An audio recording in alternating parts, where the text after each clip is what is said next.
I don't hide the fact that I hate Christmas. Call me a proverbial Scrooge, insult me to no end, but every year I feel dread greater than anyone who hates the holiday season could ever claim. If you know me personally, you'd assume it's because of my younger brother's disappearance, and you'll be right for the most part. It happened one Christmas morning when, by all rights, the two of us should have been sitting by a tree, opening presents and making treasured childhood memories. Instead, I was treated with a day of police frantically searching our house and neighborhood while questioning my distraught parents. They questioned me too, of course, but as a 10-year-old, I didn't have much to say. I told them that he and I had gone to bed, excited for what the next day had in store for us, and that was the last I saw of him. He just never came down to open his gifts, and that's when my mother discovered his room was empty. But that was a lie. I do know what happened to Chris. I know who took him away, and I know that if I told the truth, no one would believe me. Then or now. Santa kidnapped my brother. Please don't laugh. I know how it sounds, and you're right. It sounds ridiculous. He can't be real, and even if he was, he's supposed to be nice to children. But I know what I saw, and it wasn't some lunatic in a Santa suit either. That man was as real as a winter wind that chills you down to the bone. I suppose I should start by telling you how all this started. Before the holiday was ruined for my family, that Christmas Eve, we all left out cookies for Santa, talked about what we'd hoped he would bring, and then our parents read the night before Christmas to my brother and I, all of them cheerful, mundane traditions for our family. What was different that final year was I was noticeably less enthusiastic about the whole process. It was the first year I'd openly stopped believing in Santa Claus. I was a strange and cynical child, much to the concern of my parents. To tell you the truth, until that fateful night, I'd never really been a believer in Santa Claus. I mostly just played along to please adults, but that year I was tired of all the acting. That's one of the many ways we differed so much, my brother and I. You see, Chris was a young, energetic and curious boy. I remember the year he was taken was also the one where he found out where our parents was hiding our unwrapped gifts weeks ahead of time. He refused to tell his own big sister what she was going to be getting though. Figures, I guess. More importantly, however, being 3 years younger than me, he was still very much a believer. My flat denials of the existence of Santa Claus only served as a challenge to him, and he was determined to prove otherwise. We were heading up the stairs to bed when he got my attention. "Stay up with me," he said as he tugged at my pajama sleeve. "I'll show you he's real. We'll catch him in the act. I bet we'll be the first ones to have ever done it, and I'm sure he'll give us all kinds of stuff when we do." I sighed. "I'd rather just get some sleep, Chris," I told him.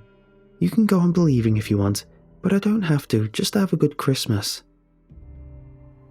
I always tried to avoid being a damper on his spirit, and I thought convincing him to forget his harebrained schemes would be better than waiting up half the night just to see his disappointment.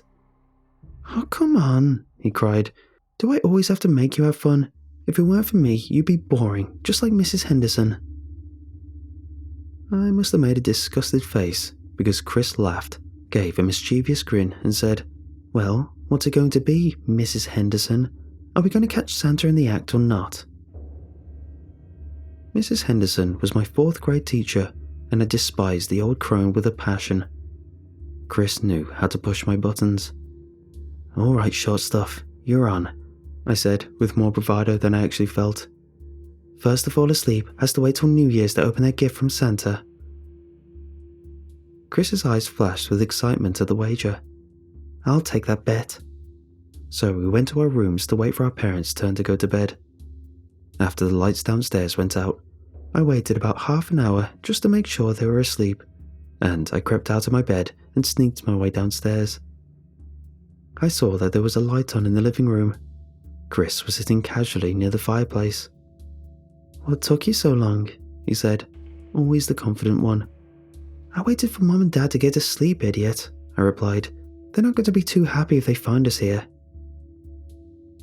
With an unceremonious plop, I sat down on the couch, directly in front of the fireplace. "So, how do you expect to stay up the entire night?" I asked. "I imagine I'll figure it out," Chris said. I'm not sure how long we waited there for the so-called Saint Nick to appear, but Chris looked almost ready to doze off when we were shocked away by something that must have been large and heavy hitting the roof. After a short pause, there was a sound of shuffling and the scraping of feet. I was sure I heard the ringing of little bells. "Oh man," Chris whispered in awe, "it's really him." For a moment, I wondered why Mom and Dad weren't awoken by any of this. All the racket was enough to wake the dead, but that train of thought stopped when the chimney soot started sprinkling down into the fireplace. Chris dashed over to me and shook my shoulders. "What did I tell you? He's real! He's real!" Unlike Chris, I didn't think there was any supernatural explanation behind this strange occurrence. I was convinced there was a burglar trying to find their way in through unconventional means. I sat stiffly, staring at the fireplace for a few moments, unsure of what to do, until I rose and dived underneath the couch to hide. "What are you doing?" Chris cried in bewilderment. "He's coming!" "Get down!" I whispered fiercely at him. "We don't know who that really is." Chris opened his mouth to protest, but a voice let out a grunt from the chimney, and it spooked him enough to find a spot of his own. He hid behind Dad's large leather lounge chair in the corner. A few moments later, a final, loud thump came, and the front of our fireplace was obscured by all the soot rushing out into the air. I covered my mouth and nose desperately to prevent myself from coughing. When it finally settled, the sight gave my cynical mind a serious shock. The old man that stood before me really was someone dressed as Santa Claus, and he looked every inch the part. His body was the perfect size, he had a long white beard, and his outfit was a beautifully made red jacket and pants. His face contained the soft, loving features of an old man enjoying the moment. What surprised me the most about this strange man was even though he had just entered through our musty chimney, there wasn't a speck of soot on him. It was almost as if anything that could mar his perfect appearance was naturally repelled. I was finally convinced he was the real deal by what came next. Throwing a sack of presents over his shoulder, Santa stepped away from the fireplace and a short elf girl emerged to follow him. The elf had pointed ears, a glistening green suit, and was so short she only came up to Santa's knee. Unlike the jolly old man, she seemed terrified to take a single step into our home. She looked all around as if there was some terrible threat in the room, and seemed only slightly relieved when she mistakenly thought it was empty. Santa noticed her fear, but rather than reassure her, as would be expected, for a fraction of a second, his kind face changed into a look of pure, horrifying malice. It was like the kind old man had been replaced by an insane, merciless master, only to return a nanosecond later. The elf's mood changed on a dime. In short order, she was filling our stockings with small toys and candy, with a smile plastered onto her face that seemed ready to crack at any moment. Being so short, she had to use some kind of magic to levitate, so she could get within reach. With purposeful, yet quiet footsteps, Santa made his way to our tree, taking 2 presents from his bag. He placed them in the proper spot and went to where we had left his traditional snack. The elf was done with her job too, but Santa wasn't inclined to share with his companion. Now that she was towing the line, he barely even acknowledged her presence. She just stood there next to him, waiting for him to finish, wringing her hand in nervous movements. On its face, this whole scene was like something ripped straight out of a Christmas television special. But even at my young age, I could tell that something more was going on. What I'm trying to say is it seemed like they were attempting to appear whimsical for whimsy's sake, like it was all one big act they were putting on. The little elf barely passed as a convincing actress, and Santa's momentary lapse only cemented my suspicions. It was something I was unable to articulate fully at the time, but I can now. It looked like a ruse. Chris fell for it right away though. He must have been too young to notice the sinister signs that I had been able to pick up on. From my angle on the floor, I could see him clearly in his own hiding spot. The look on his face told me everything I needed to know. He was completely enamored with these two people. To my horror, he slowly crept out from behind the chair. I wanted to call out to him, to tell him to stay right where he was, that these two were strangers, that there was no way to tell what would happen once they knew we were there. But that would have given us both away. It's not like he wouldn't have listened to me either. How many kids out there can't help but trust Santa Claus? "Wow," he whispered to our bizarre intruders. "It's really you." At this, both Santa and his elf turned to find Chris standing in the middle of the room. Both had this faux expression of surprise that only served to unsettle me further. "Waiting up for us, I see," Santa commented with a warm smile. "Yeah," Chris said cheerfully. "I wanted to prove that you were really real and everything." "And it seems you have," Santa replied with a chuckle. He sat down in my father's chair and motioned to Chris to sit with him, to which he obliged. "Oh man, I've got so many questions," Chris exclaimed. "Are there reindeer on the roof? Can I see them? What's it like living on the North Pole? Oh, I wish I could see it someday." "All in good time," Santa said, grinning at his remark. Maybe to some it would have looked like a friendly expression, but to me it was a smile that seemed to contain the self-satisfaction of winning a game. As for the elf, she had lost all colour on her face. She made no move whatsoever as the two sat together, but her expression was enough to tell me that something horrible was about to happen. "I knew you were real. I just knew it," Chris said. "And all the big kids at school give us such a hard time about it. Even Sis was losing it too. Just wait until everyone hears about this."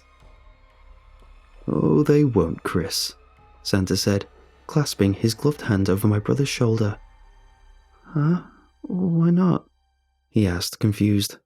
"Do I have to keep it a secret?" Santa laughed a deep, evil laugh that was too much unlike his fabled ho ho ho. "Do you honestly think that you've been the only one to ever see me? That throughout history, the many little children of the world haven't done the same as you?" Chris shifted uncomfortably in the man's lap. "I guess not." "You see, Chris," Santa began, "children are not to be trusted. They're the ignorant, greedy, and selfish offspring of humans. A greedy and selfish race to begin with. Over the years, I've been able to sustain myself on these human qualities, and humans have happily whitewashed my persona in order to satiate their desires without guilt. It's the perfect season for it. Don't you agree, my dear boy?" The excitement in Chris's face was all but gone. He was finally starting to get it. "The children who seek me out always want something," Santa said. "More meaningless possessions, satisfaction of curiosity, or simple proof are only a few examples. However, there is always a price to be paid for breaking the rules and finding something that is not meant to be found." Throughout this conversation, the elf began to gather the gifts they had brought with a hint of reluctance. She even managed to make the cookies Santa ate magically reappear. She was ridding the house of any evidence of their presence. Santa's hand squeezed Chris's shoulder tightly. "I'm always looking for more helpers," he continued. "Children who have seen me, who can never keep such a secret, are the perfect candidates." My brother's face turned into an expression of absolute fear. He now realized his fatal error. "You are not the first," he said. "You certainly won't be the last." Turning to his elf, Santa barked out a command. "Annabelle, it's time. Change him now." No, Please, the elf stammered. Please don't make me. Santa gave her a cruel look of disdain and waved his hand toward her in an odd way. I was horrified to see the elf suddenly start clawing frantically at her face, digging her nails into her own skin. She screeched in pain, unable to stop harming herself. Santa waved his hand again, releasing her from her torture. Her face was now covered in scratches and dripping with blood.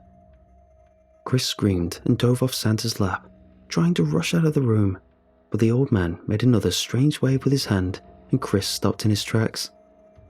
As if possessed, my brother turned around to face him, his eyes wide with fear. He was under that awful man's control. "Don't you see it? It's too late for you now," he said triumphantly. "Accept your fate." With a smug grin, Santa looked down to his companion. "I should really start having you all wear red," he said in a mocking tone. "At least then, the blood wouldn't show so much. Are you going to do as you're told now, Annabelle, or do I have to think of something worse for you?" The elf let out a heavy sob and looked up to my terrified brother. "I'm sorry," she said in a sad, high-pitched voice. From where I was, I could see her tears mingling with blood as she took a little silver wand hidden in the fold of her clothes. She pointed it directly at my brother, and in a blinding flash filled the room. It took some time for my sight to recover, but when it did, I saw the Chris I knew disappearing before me. His whole body looked like it was melting before my eyes, unnecessary flesh falling away and reshaping itself. When the transformation was over, he was shorter and squatter. His ears came out as sharp points. His nose was round and flush, as if he'd been out in the cold. Even his clothes had changed to a uniform similar to Santa's companion, only red this time. His new elf appearance was a caricature of his former self. He must have been so scared. Looking down at his new form, he could only let out a pitiful squeak. So was I, as I lay frozen underneath the couch, clutching the carpet. As that awful, obese man and strange crying elf dragged my newly turned brother into our fireplace, Chris looked down and stared directly at me, his expression a desperate cry for help. But what could I do? How could I fight off two magical beings without getting myself into the same horrible situation? So, I did nothing. I still have nightmares about that. With Chris in tow, they shot up the chimney all together through their strange magic, and that was the last I ever saw of my little brother. For almost the entire night, I stayed under the couch, softly crying. In my state of shock, I had no strength to do much else. But as I saw the sun slowly rise from the windows, I knew it was safe to crawl out of my hiding place and find my way back to my room. The rest, I guess, is history. To this day, I won't have anything to do with this terrible holiday. I don't decorate, I don't give out gifts, I don't go to parties. I won't even live in a house with a chimney or fireplace. Hell, I even refuse to visit houses with one this time of year. Don't get me started about the mall or street corner Santas. I just keep to my apartment as much as I can. In my paranoia, I really must turn into a cheerless shut-in a month out of the year, because I know that somewhere in the world there will be more unlucky children going missing. I still don't know why I didn't meet the same fate as my brother. Has he never told his captors that I was there too? Could he really keep a secret for that long? Could they somehow pry the truth out of him? Every year since that night, I've been terrified that they'll finally come for me. Perhaps what keeps me safe is the fact that I've stayed quiet all these years, never telling anyone what really happened. I can only assume that Chris has done the same. Anyone out there must be wondering why I'd say anything about it now. To be honest, I want to, because I'm not sure what that fat guy would do to me, I mean, there's no way he could turn a fully grown adult into an elf, right? But most of all, I want to know what's become of Chris. It hurts to think what could have happened to him over all these years, and I need to find out. Maybe if I share my story with the world, somebody out there will give me some answers. Maybe there's some way I could help him. I'm willing to take the risk. I just hope all the disturbing possibilities I've imagined won't come to pass. Christmas Eve is coming. Wish me luck.